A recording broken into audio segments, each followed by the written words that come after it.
Good rising, brethren. This is Big Judah coming to you guys from California. Before I begin, give all praises to the Most High Yahweh. Acknowledgement to the earthly mother. Who is wisdom? Who is Holy Spirit? Acknowledgement to Yahweh Shai.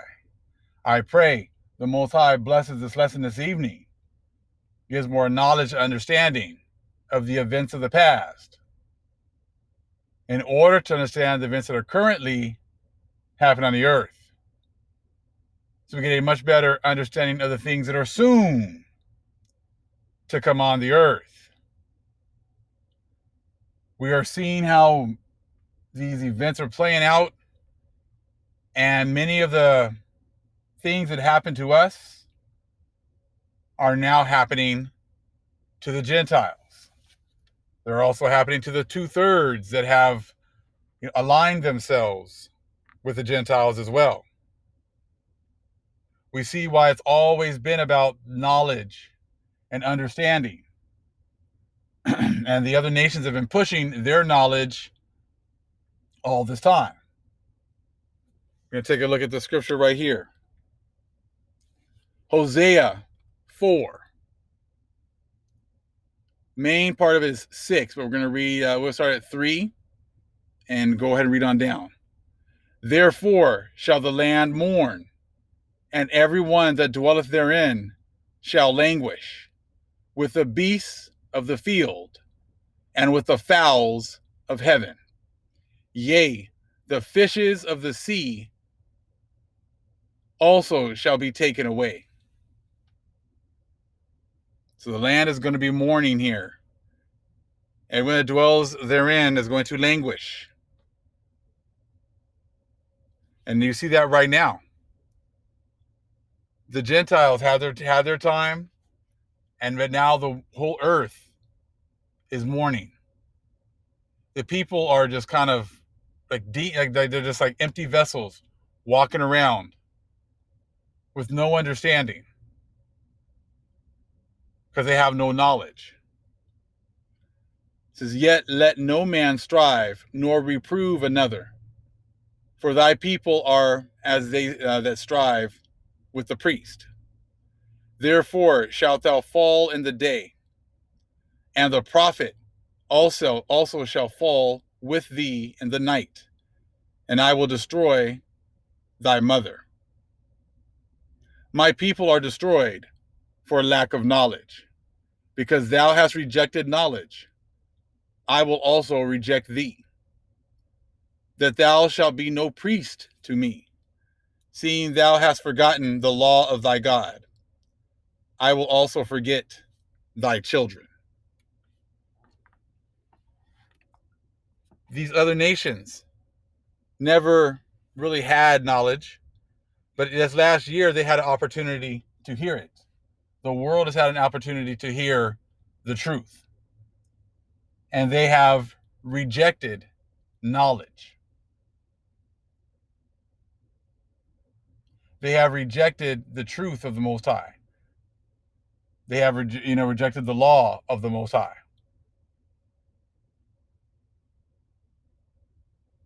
So see, they have a priest also. They have their pope.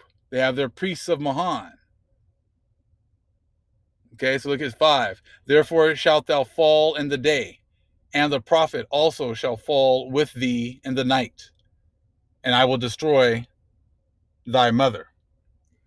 Now it's kind of, now it's starting to make sense as to why the Most High had me pick these verses right here. But I was thinking about the Pope and why all of a sudden he went to Baghdad for the first time. And he's in in their churches over there having their mass. And I was like this thinking to myself and asking the Most High, what is the significance of this? Why is he going over there? Because nothing happens by coincidence. So there's a reason why the Pope must be over there. But see, he's their spiritual leader. The Pope is their God on earth. But it's funny because last year, right before, all these things were starting to jump off, the Pope renounced his position as the vicar of Christ. So I don't know, maybe they're trying to reestablish their ties over there into three parts. They say that Baghdad is where their Babylon is. So maybe he's making that reconnection with Babylon over there. They were talking about how he says he's the bringer of peace. But like I said, whenever they say peace and safety, sudden destruction is at hand. And that makes sense right now because we know that now we're about 2 weeks out from our new year. So all of a sudden he decides to go to Baghdad 2 weeks before our new year. Just look at all the events that have happened here in the last 6 days since we've gotten into March. All of a sudden all these states are trying to open up. All of a sudden, I hear yesterday that Disneyland and Universal Studios and Disney California Adventure all tried to open up by April. All these other states are tripping over themselves to open up. They're rushing these vaccines out. They're out up to like 2 million a day. And then all of a sudden, it's funny because CNN was doing some story about how they could reach herd immunity by the summer. I was like, well, at first I thought it was a year or two. And now all of a sudden you guys are talking about how you guys can get there by the summer. See, this great news that they're, putting out, it's just making them all giddy and thinking that they're going to get out of this. They keep saying that they're going to be able to vaccinate their way out of the plague. So it all starts to make sense. It's all starting to make sense. Now remember, if you look at Hosea 4 and 6, the end.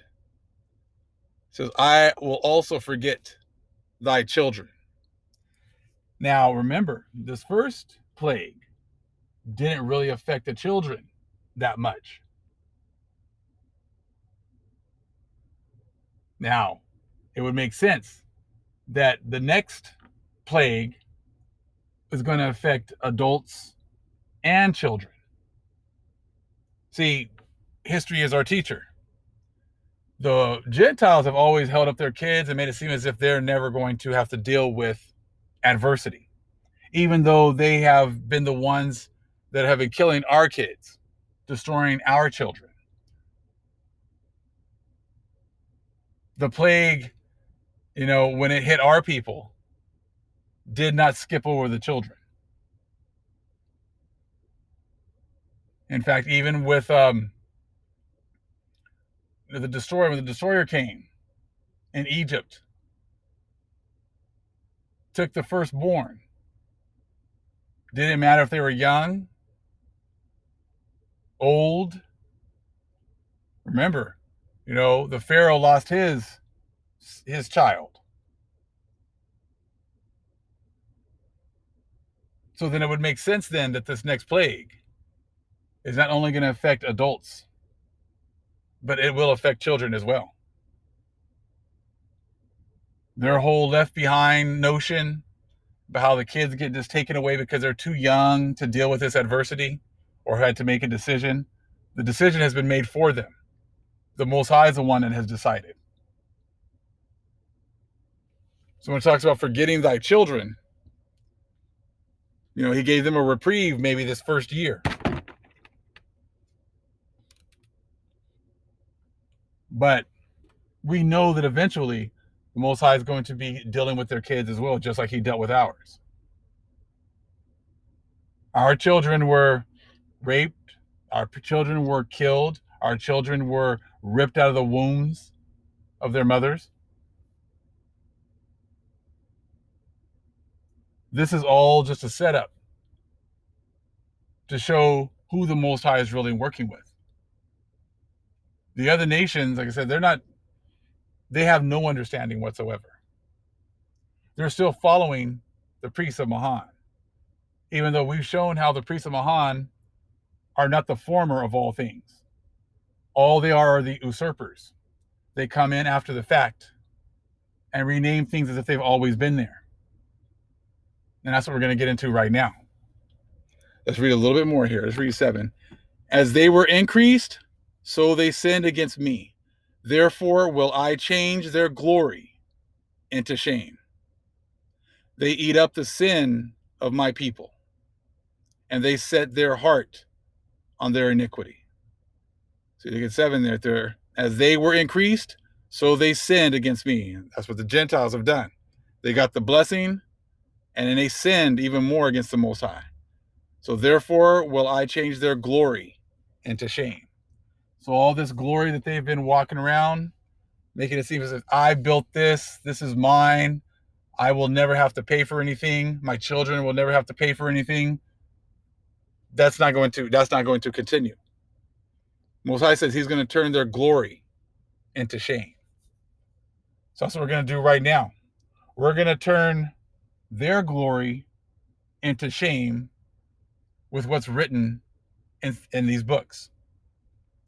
They have glorified themselves on lies. And here's one we're going to get into right now. They've always glorified Rome. They've always glorified, Rome, and how that's like the beacon of morality. How they always preach love. All their priests are all running around talking about love, love, love. But they're like the epitome of hypocrisy. You see, they're talking about these vaccines, and I guess they've used aborted fetuses in order to come up with the some of the vaccines. They're like, well, the aborted fetuses aren't in the vaccine, so it's okay. I said, but hey, whatever's in it is in it. If you guys have used it, what does it matter? If you guys have used aborted fetuses, you guys all talk about abortion, and how you're so against it. But then you'll be like, oh, well, it's okay to still use these vaccines. That's what the Catholic Church was doing yesterday about the J&J vaccine. You see the utter hypocrisy. You guys want to sit there and talk about abortions and how horrible it is, but it's okay to use aborted fetuses in order to come up with these vaccines. That's how the Most High is turning your glory into shame. People who don't think will just be like, oh, okay, well, they said that's what I can need to do. That's what I'll do. But people who the Most High has opened their eyes are going to see the truth, are going to see how hypocritical you are. We're going to talk about your Rome, your city, and how you haven't been there very long. And this book is going to show you, is going to prove to you that you are nothing but usurpers. You are not the original people. You are not the ones who are supposed to be coming up with, the ways of the Most High.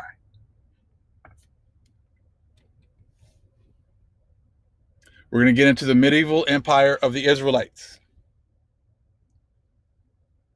Visible features of the Middle Ages. There's visible features, okay, in Rome, that it is not an ancient city, but that it is it's a rather new city. It says, with the preceding in mind, let us consider the archaeological monuments of Rome.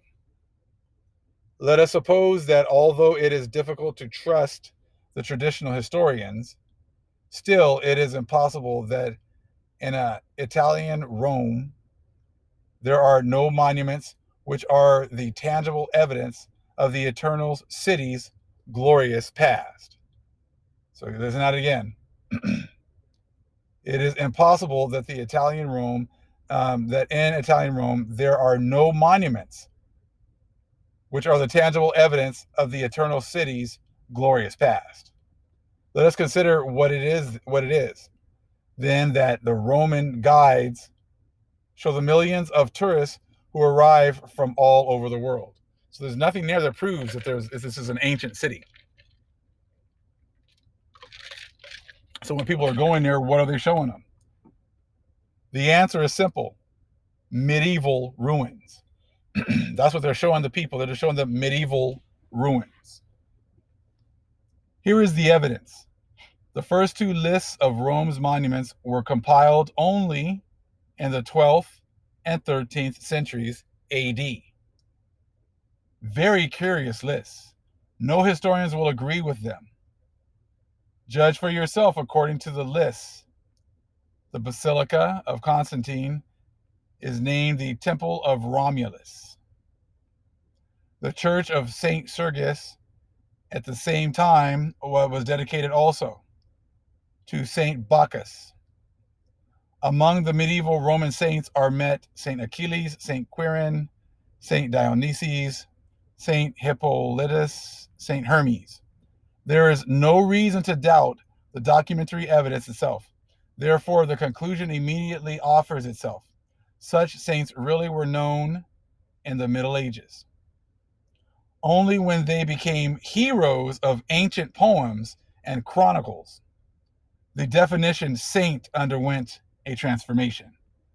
So you see all these changes. You see that? All these lies are now being brought out. All their glory is being brought to nothing. These are not ancient cities, ancient saints, ancient locations. It says startling errors are encountered in the medieval chronicles from the point of view of the modern historiography.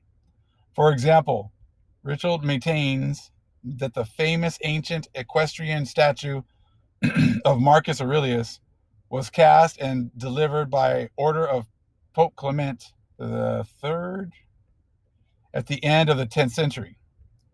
How can the traditional historiography agree with this? Ricklebald has erred.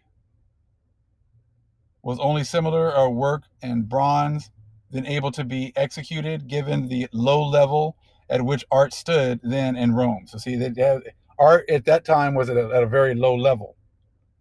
Okay.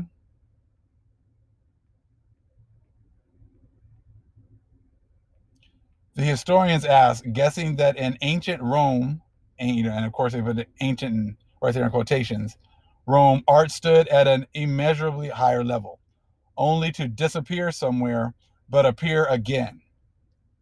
They assure us during the Renaissance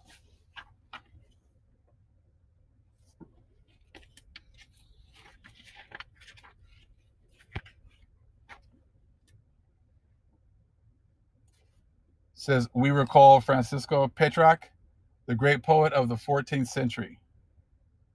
He was one of the first and most devoted propagandists of the ancient authors. Okay, he's the one that started a lot of this garbage. Okay, and also had a hand in the appearance of Rome's ancient monuments. He traveled a lot, studied the monuments of old, and examined the monastic libraries. Thus, in 1336, he visited Italian Rome for the first time. So barely in 1336, this guy visited Italian Rome for the first time, having a precious notion of what should be there. So he's talking about what should be, okay? And he derived this notion, which is very important, from books. As a result, he writes to one of his friends and colleagues, expressing sincere indignation at what he saw. Where are the Thermae of Diocletian, Cardiaca? Where is Marin's, Cimbrin, the Septum, and Baths of Severus? Where are the Forum of Augustus and the Temple of Mars, the Avenger? Where are the relics of Jupiter, the Thunderer, at the Capitoline, and the Apollo on the Palatine? Where is the portico of Apollo, the Basilica of Gaius, the Gaius, and Lucius, the portico of Livy, and the theater of Marcellus? Where here did Marcius Philippus build the temple of Hercules and the muses of Lucius, Cornificius, or Diana? Where is the atrium elaboratus of Asinius Pollio? Where are the countless works of Agrippa, of which only the Pantheon has been preserved? Where are the magnificent palaces of the emperors. You will find all of these in books, but when you look for them in the city, it turns out that they have disappeared, or that only pitiful traces of them are left. And this is not in the 21st, but the 14th century. We shall repeat the questions, just what is it? Then the Roman guides show the tourist today. So this guy's looking way back then in the 14th century. You can't find these things. So what are the people here in the 21st century showing these people that go on these trips to see all these things in Rome? It says, there were not any ancient remains in Italian Rome, but Petrarch was not able to imagine the city without them. So he began, therefore, to assign these to locations here and there. Thus, he found the Colosseum true. The ancient Colosseum had been a theater. So he needed to clarify that the Colosseum, of his time had since become, in the meantime, for some reason, a castle, a fortress of one of the medieval feudal clans. That same fate befell in the opinion of the poet. The ancient mausoleum of Adrianus, the theater of Marcellus, the ark of Septimus Severus, and so on. All of them had subsequently been turned into medieval structures. So see, he's assigning all of these things to people now. He's assigning, all these different places to what he's read in books. It wasn't that that this is really true, but it's all that he was just assigning these places because he read them in books. He couldn't imagine these places really weren't there, so he's just making stuff up as he goes.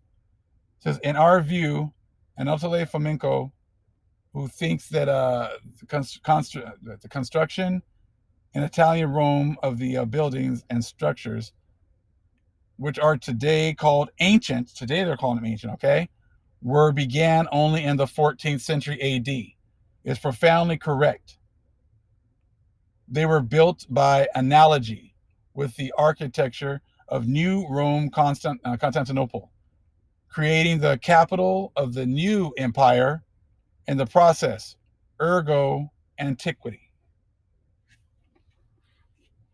So this is how the Most High is turning your pride into shame. He's switching it up and bringing out the truth. Knowledge will be increased in the last days. And that's exactly what is happening right now. The Most High is increasing the knowledge of your lies. Traditional historians, see Petrarch's service in the fact that he began to create Rome's authentic history. In particular, he tried to reconcile the actual topography of Rome with the accounts of ancient Rome, which had been created by people who had never been there. Locations were required for the features, people read about in these books. His most important contribution then was his assignment of ancient Rome names to various existing places. Since he did this, historians have imagined that it was known with certainty where these were located. So you see, they switched up, they made the history fit the topography. Petrarch brought order as well to the collection of manuscripts and to the commentaries made on them. He wrote to friends, if I am dear to you, do this. Find people who are educated and worthy of trust, and let them search all through Tuscany. Rummage through the closets of learned men, both religious and secular. Why, by the way, Tuscany? Because there still wasn't anything in Rome, but Florence in Tuscany was the political center of Italy. So see, it's all just a bunch of lies.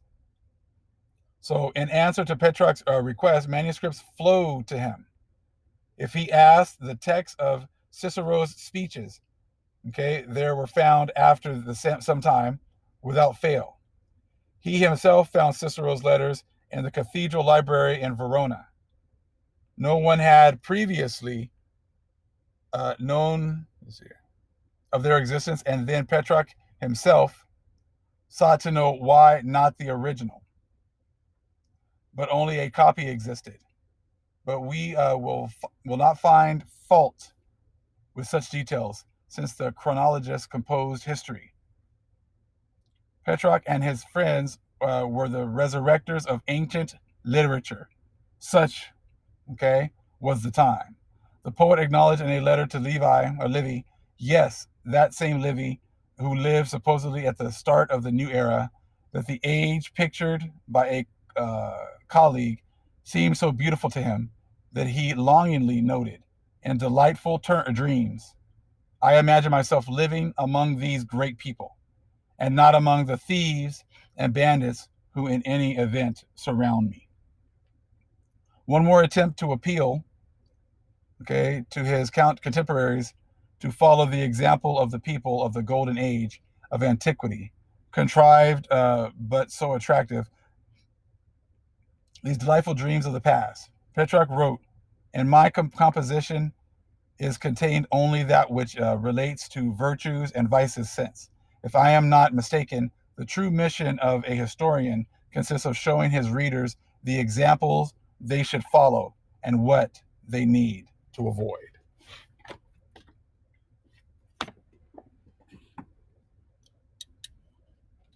So you see this proof, all this proof that all these things that they were doing, they were just setting up a bunch of lies. Like we said before, a Disneyland, a fake world. They set up a fake history of the priests. They set up a fake history of the city where the priests, set up their churches in order to give themselves power. The priests of Mahan are being exposed. The people who are following them are being exposed because they're being exposed as not being able to think. That's why, and here, Hosea 4 and 6, my people are destroyed for a lack of knowledge. Because thou hast rejected knowledge, I will also reject thee. We had no knowledge because the Most High had rejected us. He had taken our knowledge and understanding away. But now he and these other people raised themselves up. Assumed, we know that we were the ones that were in Rome and Italy. As they said, the Celts. We know it was the Black Celts that had set up everything. They got their opportunity to come in, and then they had to make all of these medieval structures fit what was in their books. They rewrote the books and tried to put themselves in there, but they had to try to make the cities fit their books and make them be the former of all things, which we know they are not. So again, my people are destroyed for lack of knowledge. Because thou hast rejected knowledge, I will also reject thee. That thou shalt be no priest to me. Seeing thou hast forgotten the law of thy God, I will also forget thy children. This is exactly now what's happening to the Gentiles. They have no knowledge. This has been a year for them to get this understanding and be exposed to it. They have rejected it.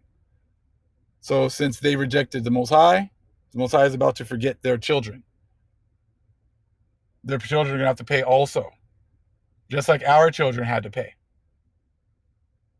Our children caught the plague. Our children were destroyed. So now, very soon, the children of the other nations are going to be destroyed as well. Whatever happened to us is going to happen to the other nations. So when these plagues are let loose by the Most High, not only will they destroy the adults, but they will also destroy their children.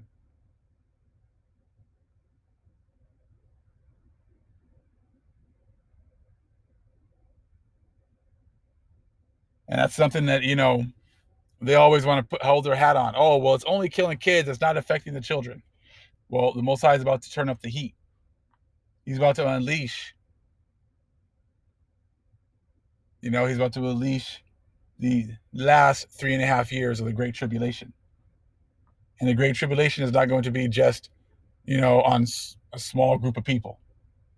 It's going to be on the vast majority of the world and their children. All praise is to the Most High Yahweh. Acknowledgement to the earthly mother. Who is wisdom? Who is Holy Spirit? Acknowledgement to Yahweh Shai. Shalom.